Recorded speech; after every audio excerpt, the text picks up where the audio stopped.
Ahmad Aubrey was shot and killed by a police officer and his son while jogging. What are your thoughts?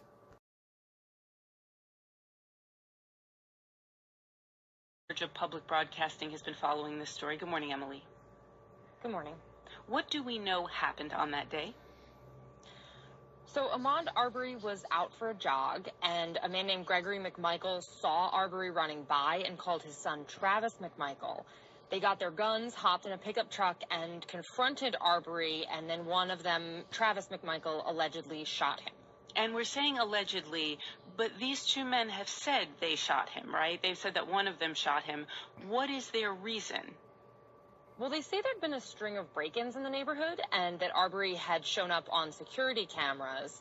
And they say they were making a citizen's arrest. But one of the organizers of the protests that we've seen, Travis Riddle, says that argument doesn't really make much sense. What warrants you to be the judge, the prosecutor, and the officer? You convict this man and gave him death before he was even tried.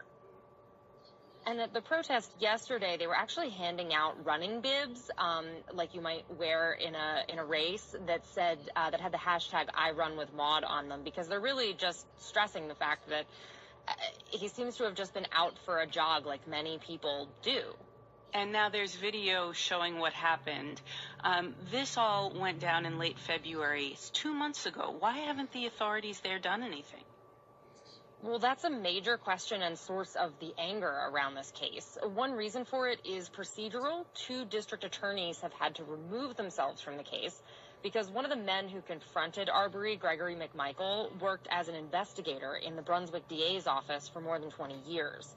But the protesters and lawyers for the family also say that police were slow to act because McMichael used to work in local law enforcement and still has ties to the police and DA's office. In fact, the family's lawyers say that the whole system in the area is compromised, and they're calling on federal authorities to step in. They've asked the Justice Department to begin investigating. So a lot of attention drawn to this small town. You've been talking to people there. What are they saying about the shooting and the fallout from the shooting?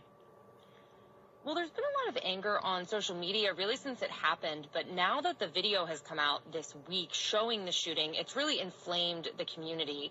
And interestingly, it's fueled outrage outside the bounds of the usual places. A lot of people across the racial and the political spectrum are calling for justice and questioning why the McMichaels were never arrested. But for Aubrey's mom, Wanda Cooper Jones, it's also personal, and more than 2 months later, it's still raw. He had ambitions. He had plans. Ahmad was still young. He had dreams that wasn't fulfilled. And he loved life. He loved life. Emily, should we expect a resolution to this anytime soon? That's hard to say. The Georgia Bureau of Investigation has now stepped in, but they're asking for patience. And Georgia has also stopped grand jury proceedings until June because of the coronavirus pandemic. So we don't really know. We don't really know. Yeah, Emily Jones, Savannah Bureau Chief for Georgia Public Broadcasting. Emily, thanks. Thank you.